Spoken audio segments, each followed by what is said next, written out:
For years, humans had played the role of the polite newcomers in the galaxy. They tried to show kindness. They traded fairly. They shared technology. And they respected the ancient alien powers who ruled the stars. At first, the aliens laughed at humanity's manners but allowed them into the great councils. The humans thought respect would bring peace. But peace was only one-sided. The Galactic Council was full of proud and ancient races. To them, humans were nothing more than new blood, a race too young and too soft. Again and again, humans were pushed aside in meetings. Their ships were given the worst trade routes.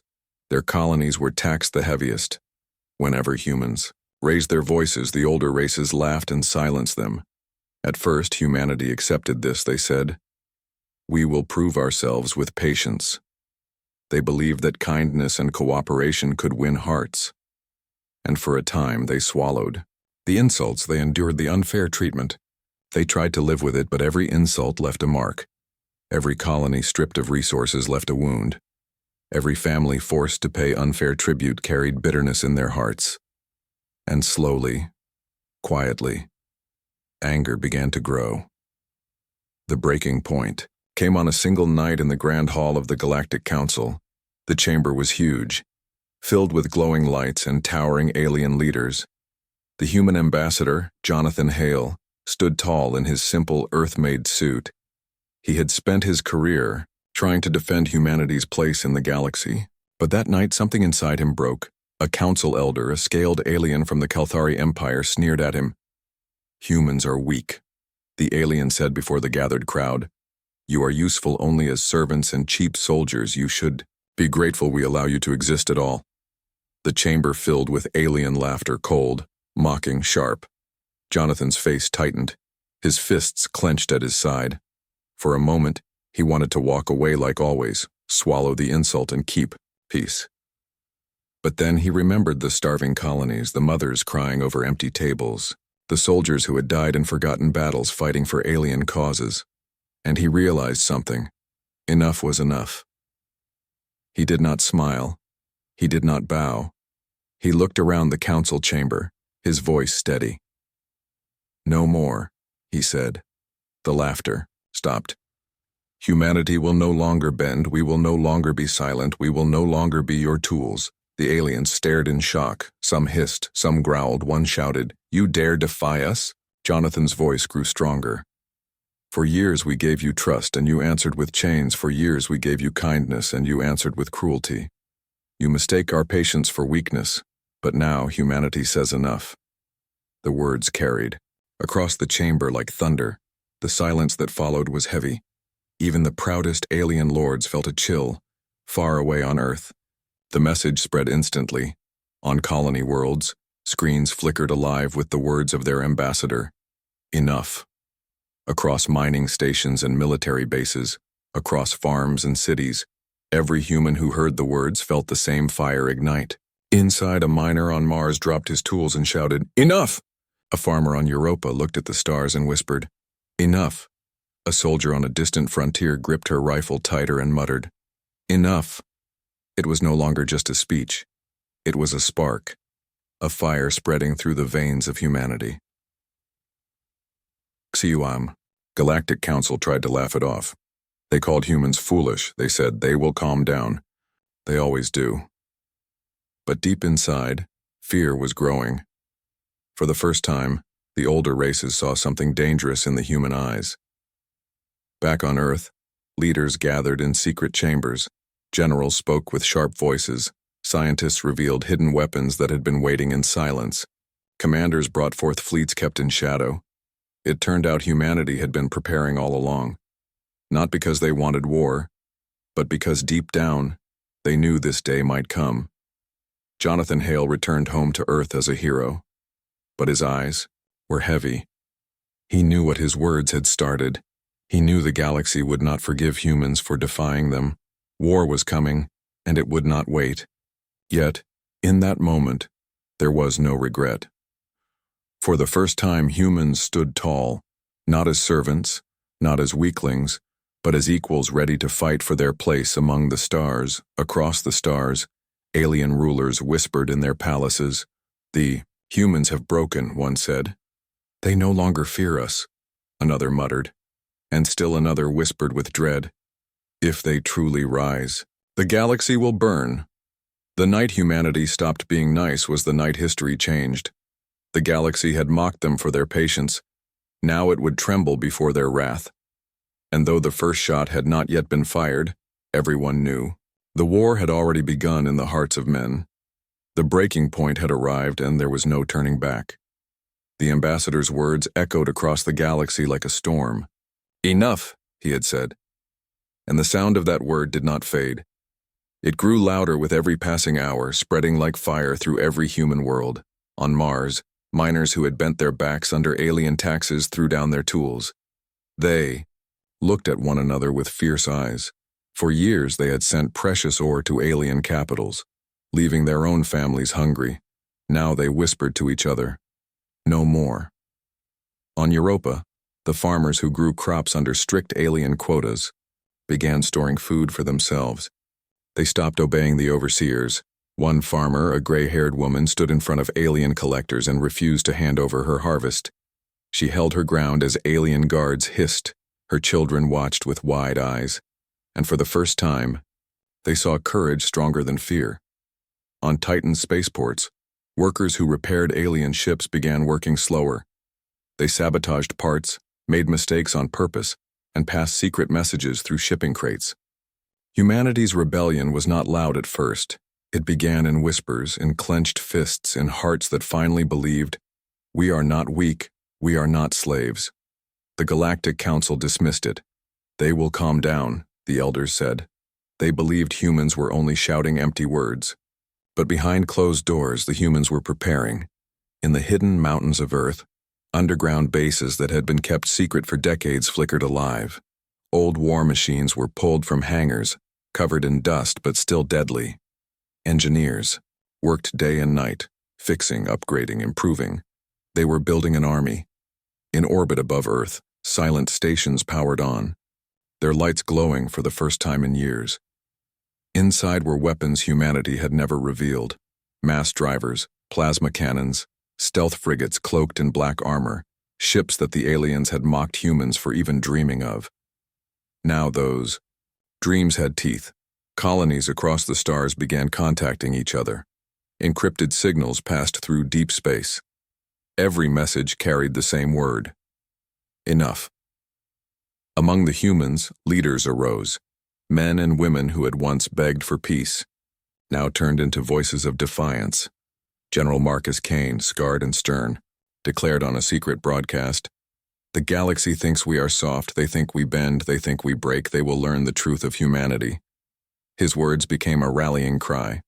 But rebellion was not just in the soldiers and leaders, it was in the ordinary people, the mechanic who hid weapons in cargo holds, the teacher who told her students about Earth's long fight for freedom, the young pilot who swore to defend his colony no matter the cost.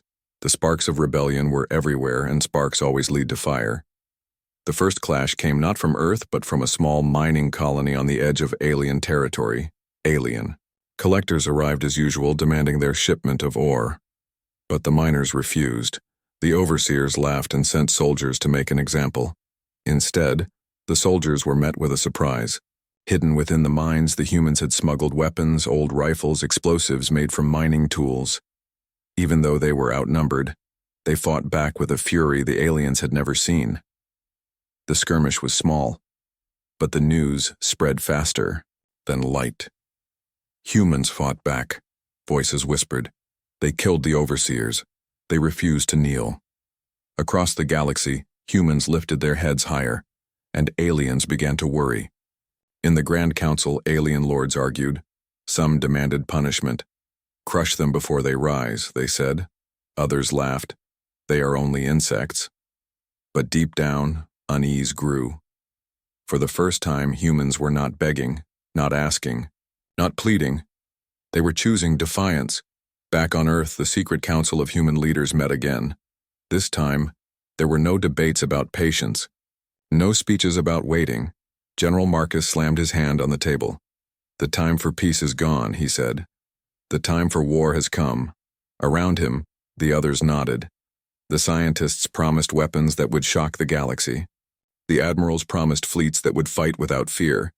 And the ordinary representatives promised that every man, woman, and child was ready to rise. The rebellion was no longer just whispers. It was a movement. And somewhere, deep in space, human fleets that had hidden for years began to move. Their engines hummed, their weapons charged, their crews prepared for the unknown. The sparks of rebellion had become flames, and soon those flames would burn across the stars, but no one yet knew how fast it would spread, or how many would fall in its path. All they knew was that humanity had changed forever.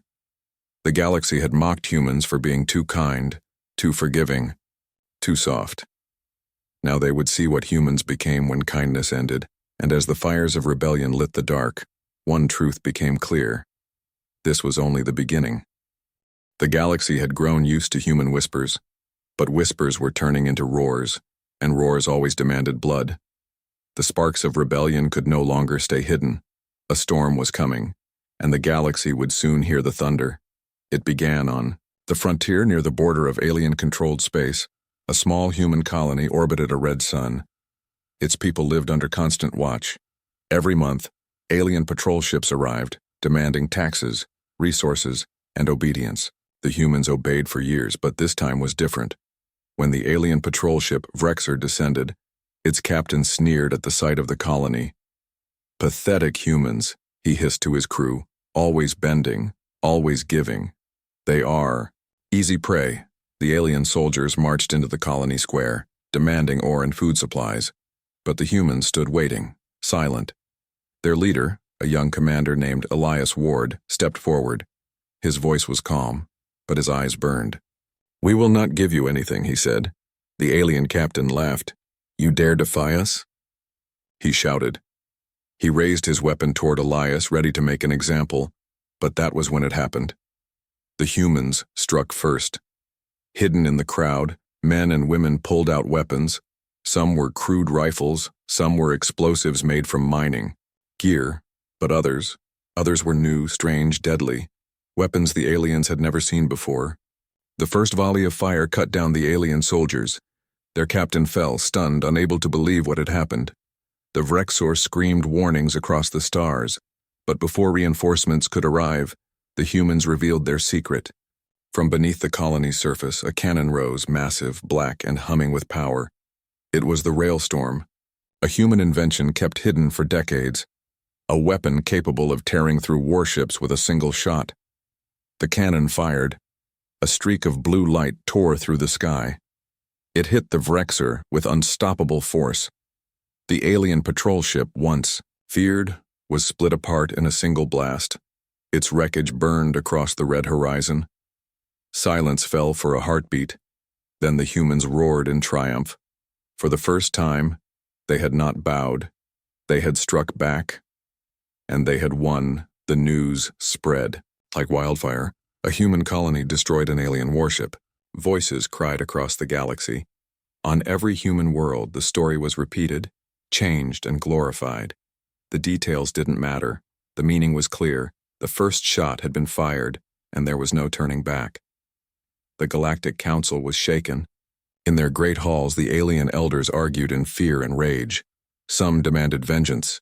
Crush them now before they grow stronger. Others muttered, if they can destroy a patrol ship, what else are they hiding? Whispers of doubt spread among the alien races. For centuries, they had ruled unchallenged. But humanity had shown something dangerous, something terrifying. Courage, mixed with invention. Meanwhile, on Earth, the destruction of the Vrexor was celebrated in secret chambers. General Marcus Kane stood before a room of officers. "The first shot has been fired," he said. His voice was heavy. "Now the galaxy knows we will not kneel." But victory came with a price. Elias Ward's colony was marked for extermination. Alien fleets began to move. Thousands of ships gathered, ready to burn the small world to ash. Elias knew it. He stood with his people in the colony square, his hands gripping his rifle. "They will come," he said, "and we will fight, even if it costs us everything." And they did come. The alien fleet arrived within days, filling the sky with shadows, dozens of warships bristling with weapons. But when they descended, something unexpected happened. From the void of space, human ships appeared. Sleek, black, hidden by cloaking fields. They were the Phantom Fleet, secret vessels Earth had kept buried for years. The aliens had laughed at the idea of humans building real warships. Now those warships appeared out of nothing, their guns blazing. The battle was short, brutal, and unforgettable. Human ships darted between massive alien cruisers, striking with precision. The Railstorm cannon fired again, tearing through enemy hulls. Alien commanders screamed in disbelief. They were not supposed to have this power, but they did, and they used it without hesitation. When the smoke cleared, the sky was filled with wreckage. Alien corpses drifted in space. Human ships, though damaged, still held formation, and the colony below stood proud. The galaxy trembled. The humans had not only survived, they had won against impossible odds. The first shot had become the first victory. In that moment, every alien ruler understood the truth. Humanity was not weak. Humanity was not soft. Humanity was a storm, and the storm had just begun across the stars. Other human colonies rose with courage. Inspired by Elias Ward and the destroyed Vrexor, they prepared to fight. No longer whispers, no longer sparks. This was fire. This was war. And though the galaxy planned to strike back with all its might, deep inside, every alien commander felt the same fear. What if the humans could not be stopped? The destruction of the alien patrol ships spread across the galaxy like a thunderclap. One human colony had stood against the old empires and won. For the first time, alien lords felt unease ripple through their halls. But for humans, it was more than victory. It was proof. Proof that they were no longer servants, no longer the weak newcomers.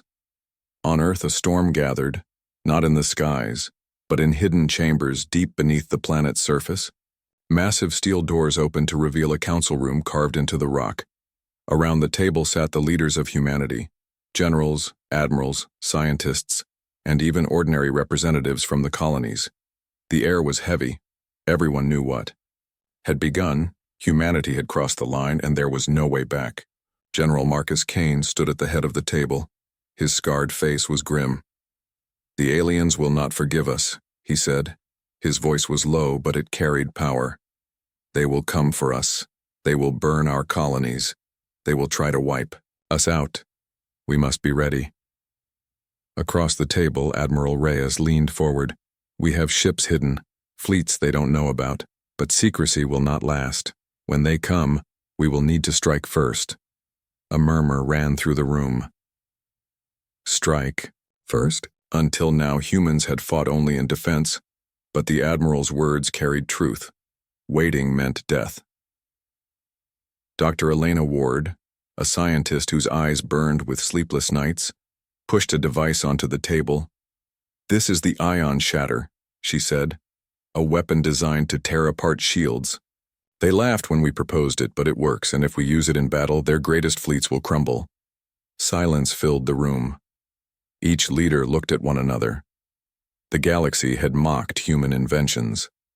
Yet here were weapons the galaxy had never dreamed of. Colonial leader Sarah Malik spoke, her voice shaking but strong. "My people will fight," she said. "Even the farmers and miners. They are ready. They will not bow again." The council was no longer filled with fear. It was filled with fire. Humanity, once divided by distance and doubt, now sat together with one heart. General Marcus slammed his hand on the table. Then, "It is decided," he said. "From this day forward, humanity does not wait. Humanity does not beg. Humanity fights." The words felt heavy, but they also felt right. In the days that followed, the War Council of Humanity set its plans into motion. Hidden factories across the solar system lit up. Massive shipyards that had been disguised as mining stations revealed their true purpose. Dreadnoughts, carriers, and frigates began to take shape. Soldiers trained in secret tunnels, learning tactics designed not to match alien strength but to outsmart it. Pilots drilled in simulations that copied alien maneuvers. Engineers built weapons meant to strike terror. But war was not only about weapons, it was about unity. Across Earth and the colonies, people gathered in rallies. They no longer whispered enough. They shouted it. Streets were filled with chants, banners, and raised fists. Humanity's anger had become a single voice. The War Council spread its orders carefully. Fleets were divided into strike groups. Colonies were assigned roles. Some would build weapons, others would supply food, others would fight on the front lines. For the first time in history, all of humanity acted as one. And still, in the council chambers, the debates raged. Should they wait for the aliens to come? Or should they strike first and cripple their enemies before the war truly began? Admiral Reyes argued fiercely. If we wait, they will gather everything they have and crush us. But if we strike now, we can take out their forward bases. We can shatter their confidence, Dr. Ward agreed. The galaxy believes we are weak. A first strike will change everything. Others hesitated. If we strike first, there will be no chance for peace, Sarah Malik said quietly. This will be total war. General Marcus's eyes were cold. It already is, he said. They just don't realize it yet. The council voted. The decision was made. Humanity would not hide. Humanity would strike. Messages were sent through encrypted channels across the stars. Hidden fleets began to move. Warships left their shadows and drifted silently into formation. Commanders read their orders with tight jaws. Soldiers prepared their weapons. Engineers whispered prayers over their machines. The first targets were chosen. Alien outposts near the border, communication relays, supply stations small but vital. The plan was not to destroy everything at once, but to cut the Empire's nerves, to bleed them slowly. And so, humanity prepared to take the next step. The council chambers fell, silent as Marcus gave the final words. We were mocked for our patience, he said. We were punished for our kindness now. We will show them the strength they created by pushing us too far. This is not just war, this is survival. The War Council ended. The leaders rose, their faces hard, their hearts set. Outside, the world moved with new purpose. Ships launched, factories roared, soldiers marched. The galaxy had no idea what was coming. For in that underground chamber, humanity had chosen its path. A path of fire, a path of war, a path that would either raise them to power or burn them to ash. But no matter the cost, they would never kneel again. The War Council of Humanity had spoken, and the galaxy would soon learn what it meant when humans stopped being nice. The decision of the War Council spread like lightning. Humanity would no longer wait. The fleets were set in motion. The factories roared day and night. Soldiers armed themselves, and across the colonies, people braced for the storm. The galaxy did not yet know it, but the stars themselves were about to burn. The first strike came swift and sharp. A squadron of human warships cloaked in black appeared near a remote alien supply station orbiting a green gas giant. The station was a lifeline for the alien fleets. But that night, it became humanity's first target. The human ships moved. With precision, their hulls gleamed faintly against the glow of the planet. Admiral Reyes commanded from the bridge of the Iron Resolve, her voice calm. Fire at will. In an instant, the silence of space shattered. Rail cannons thundered. Plasma lances cut through the void. The alien station trembled as its shields collapsed. Explosions lit the dark, and within minutes the station was nothing but wreckage drifting into the gas giant's pull. The first victory was quick, but it was only the beginning. News of the attack reached the Galactic Council.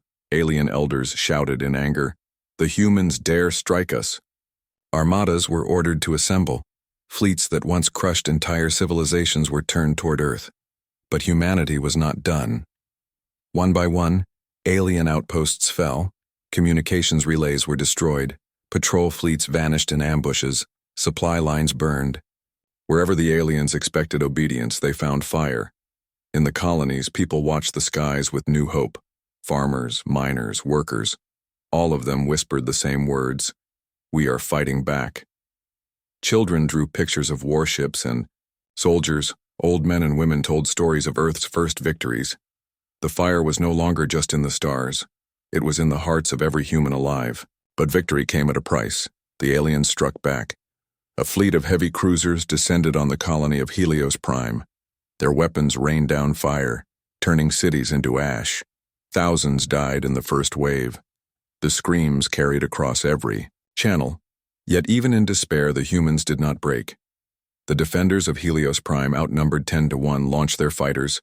They fought like wolves surrounded by lions, cunning and vicious. A single pilot, Lieutenant Carter, led his squadron through the wreckage. He used the debris of his own burning city as cover, luring alien ships into deadly traps. When the dust settled, Helios Prime was scarred, but it had not fallen. Its defenders stood battered but unbowed. Their signal reached the War Council. "We still hold." The message inspired billions. Humanity was learning a new truth. The aliens were strong, but they could bleed. And if they could bleed, they could lose. The galaxy began to shift. Some alien races who once mocked humanity now whispered in fear. "They fight like no one else," one ambassador murmured. "They fight like they have nothing left to lose." Others began to doubt their alliances. If humans could defeat patrol fleets and outposts, how long before they struck deeper? How long before the fire spread into the very core of the alien empires? Back on Earth, the War Council studied every report. General Marcus Kane stood over a glowing map of the stars. "We are not winning yet," he said, "but we are no longer losing." Dr. Elena Ward adjusted her glasses. "Every battle teaches us. They underestimate us and we use it. They think us reckless, but we are careful. They think us weak, but we are clever." Admiral Reyes added, "We don't fight their war. We fight ours. We fight with surprise, with speed, with fury. And it is working." But the galaxy was not blind. Alien armadas gathered, greater and larger than anything humanity had faced. Whole sectors bristled with ships, preparing to crush the rebellion. The humans knew it. They knew that every victory lit a brighter fire, but also drew a greater storm, and yet they did not stop. In the cold void, fleets moved like hunters. Their guns spoke in thunder. Their engines burned like comets. The stars themselves seemed to echo with the fire of battle. For humanity, this was no longer just survival. It was transformation. The kind, patient race that once bowed was gone. In its place stood warriors who fought with rage, with hope, and with unbreakable will. The galaxy had wanted humans to remain soft, but fire had reshaped them. Fire in the skies, fire in their hearts, fire that no one could extinguish. And as another alien fleet crumbled into silence, Admiral Reyes whispered words that soon spread across the stars. "The humans are not stopping," she said. "The fire has only begun." The galaxy was burning with whispers. At first, the alien empires had laughed. They called humans reckless. They called them insects. But now, the laughter was gone. In its place was fear. Every alien fleet destroyed. Every outpost lost. Every patrol ship torn apart spread the same message. Humans were no longer weak. They were fighters. They were hunters. They were dangerous. In the markets of alien worlds, merchants spoke in hushed tones. "Did you hear? Another human fleet destroyed a supply line." In the palaces of alien rulers, nobles muttered nervously, "If they can destroy a cruiser today, what will they destroy tomorrow?" Fear was spreading faster than human fleets ever could, and humanity knew it. Back on Earth, in the hidden War Council chamber, the leaders watched the galaxy tremble. General Marcus Kane's eyes were hard. "They are afraid of us now," he said. "That fear is our weapon." Dr. Elena Ward leaned forward, her voice sharp. "Fear can break them before our guns do. If they believe we are unstoppable, then half the war is already won." Admiral Wom. Reyes nodded slowly. "They still outnumber us. They still have larger fleets, but numbers don't matter if their commanders are too afraid to fight. If they hesitate, we strike. If they retreat, we chase. If they tremble, we win." The War Council understood something new. War was not just about weapons, war was about hearts and minds. Humanity could not match the alien empires ship for ship, but they could turn fear into a weapon sharper than any blade. And so, humanity began to fight not only with guns but with shadows. The Phantom Fleet, cloaked and silent, launched raids deep into alien territory. They struck communication hubs and left ghostly signals behind. Messages appeared on alien channels, words meant to haunt them. "We are watching. We are coming. You cannot stop us." Whole alien squadrons abandoned their posts, convinced humans were near. Even when no human ships were present, paranoia spread like poison. On one alien world, riots broke out. Citizens shouted in the streets, "The humans are rising. Our leaders cannot protect us." Fear was no longer in the soldiers alone. It had reached the people, but fear also had a cost. The aliens struck back harder, desperate to crush the image of human strength. They sent armadas against colonies.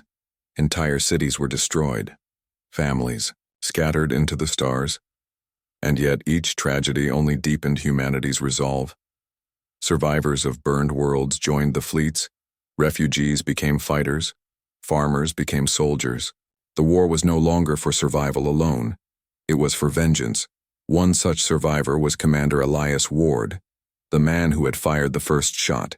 His colony was gone, reduced to ash, but he now led a strike group with unshakable fury. "They thought fear belonged to us," he told his crew, "but now it belongs to them." Elias's group became legend. His tactics were unpredictable. He used decoys, false signals, and traps so cunning that alien commanders refused to chase. They called him the Phantom Wolf, a human who hunted from the dark. Every alien loss strengthened humanity, not only in power, but in spirit. The galaxy now saw humans not as weaklings, but as predators. Even the proudest empires began to wonder if they had unleashed something they could not control. And in the shadows of the council chambers, human leaders began whispering a terrifying thought. What if fear itself could win this war? Dr. Ward proposed an idea. Let them think we are stronger than we are. Spread rumors of weapons we don't yet have. Spread stories of fleets larger than they are. The galaxy already fears us. Let us feed that fear until it consumes them. And so humanity did. False transmissions were released, showing glimpses of massive dreadnoughts being built, images of weapons with impossible power. Even when those weapons were still blueprints, the galaxy believed. The alien rulers panicked. They pulled fleets away from battle lines to guard their capitals. They fought among themselves, accusing one another of weakness. Humanity's enemies began to fracture under the weight of their own fear. Meanwhile, the real human fleets grew stronger every day. Factories ran without pause. Engineers pushed. Beyond their limits, soldiers drilled until their bodies broke. The fear gave humanity time, and humanity used every second of it. General Marcus looked over the reports with cold satisfaction. "They think we are giants," he said. "Let them believe it. Let their fear do half our work." But deep in his heart, Marcus knew the truth. Humanity had become dangerous, yes, but they were still outnumbered, still fragile compared to the ancient empires. If the aliens united, the storm could crush them. That was the balance of war. Fear kept the galaxy divided, but only strength would decide the final battle. And so, as human fleets drifted through the stars like wolves on the hunt, one truth became clear. Humanity had stopped being the kind newcomers. They had become the nightmare that haunted alien dreams. Fear was no longer a curse. It was a weapon, and humanity wielded it with ruthless skill. The fire in the stars had turned to shadows in the mind, and in those shadows humanity was winning. The galaxy was at a breaking point. Fear had spread through alien empires. Whispers of human victories turned into roars. Entire worlds spoke of them like legends. "The humans cannot be stopped," people whispered. "They fight like fire. They strike like shadows." But the alien rulers could no longer ignore the truth. They gathered their greatest armada. Thousands of ships filled the black skies of the Andoran sector, a force so massive it had crushed entire civilizations in the past. The aliens believed this storm would finally drown humanity, the war. Council of Humanity knew the battle was coming. The reports were clear. If they lost here, Earth itself would fall. General Marcus Kane stood in the council chamber, his face carved from stone. "This is it," he said. "The war ends here, one way or another." Admiral Reyes raised her chin, her voice steady. "We cannot match their numbers, but we do not need to. We will use their fear. We will use their pride. They will fall because they believe we are weaker. They will underestimate us again, Dr. Elena Ward whispered as she placed new plans on the table. And we will make sure their last sight is fire. The fleets assembled, human dreadnoughts, and cruisers, frigates, and fighters, all black steel and burning engines from Earth's orbit. They launched together, rising like a storm, across the colonies. People watched and prayed, knowing their fate rested on this moment. When the two armadas met, the stars themselves seemed to vanish, replaced by the glow of engines and weapons. The alien commander, a towering creature of the Kalthari Empire, sneered from his throne, "Erase them. Leave nothing." The battle began. Alien ships surged forward in endless waves. Their guns thundered. Their cannons spat fire. But humanity was ready. Human ships danced between blasts, weaving traps and ambushes. Fighters swarmed like hornets, striking weak points and retreating before enemies could catch them. Admiral Reyes stood tall on the iron resolve. "Do not meet them head-on," she commanded. "Cut their lines, break their formations." And so the humans fought differently, not as soldiers in rows, but as predators in the dark. Each strike broke the alien order. Each trap turned numbers into chaos. At the heart of the battle, Commander Elias Ward led the Phantom Fleet. His ships appeared from shadows, striking hard. Before vanishing, alien captains shouted in panic, "They are everywhere! We cannot pin them down." But still, the alien armada pressed forward. Their numbers seemed endless. Their guns lit the sky red. Human ships began to fall. Names of captains and crews were whispered in sorrow across comm channels. The price of defiance was heavy. In the War Council chamber on Earth, leaders listened in silence. Each loss was a knife to the heart. Yet they knew this was the cost of freedom. Then came the moment, the weapon Dr. Ward had promised. From the belly of a human dreadnought, the ion shatter roared. A beam of pure energy tore across the battlefield. It ripped through alien shields, as if they were paper. Entire cruisers shattered in its wake. Shockwaves rippled through the enemy ranks. Alien commanders screamed in disbelief. "What is this? They were never supposed to have such power." The tide shifted. Human fleets surged forward, striking with renewed fury. The aliens hesitated, their pride broken, their fear unleashed, but the battle was not yet won. The alien flagship, a colossal fortress bristling with weapons, still loomed at the center. It was the heart of their armada, and as long as it stood, the aliens would not break. Admiral Reyes gave the order. "All units focus fire, bring it down." The humans converged. Wave after wave of fire struck the flagship. Shields flickered, armor cracked. The massive vessel shuddered, yet it fought back with terrifying strength. Whole squadrons were lost to its guns. Then Elias Ward made his choice. His voice echoed through the comms, steady and calm. "I will finish it." His fleet surged toward the flagship, weaving. Between blasts, his ship, the Phantom Wolf, dove straight into the heart of the fire, engines screaming, weapons blazing. At the final moment, Elias triggered the overload. The Phantom Wolf exploded in a blinding flash. The shockwave ripped through the flagship, tearing it apart from within. The great alien vessel split open, fire pouring from its wounds. And with its death, the armada crumbled. The galaxy watched in awe as the alien fleet scattered. Commanders fled, soldiers surrendered. Worlds that once mocked humanity now whispered a new truth. The humans had won. Back on Earth, the War Council stood in silence as the reports came in. The cost was unbearable. Countless lives lost, ships destroyed, worlds scarred. But the victory was real. Humanity had faced the greatest armada in the galaxy, and they had not only survived, they had triumphed. General Marcus's voice was heavy. "This war is not over, but from this day forward, humanity is no longer the weakest race. We are no longer servants. We are a power among the stars." Across the colonies, celebrations erupted. People sang, cried, and shouted to the skies, "We are free. We are human." The galaxy trembled. For the first time in history, the order of power had changed. The humans had stopped being nice, and in their place rose something fierce, something unstoppable. A new order had begun, one written not by fear of humans, but by respect, and though the stars were scarred with fire, the future now carried a single truth. Humanity would never kneel again,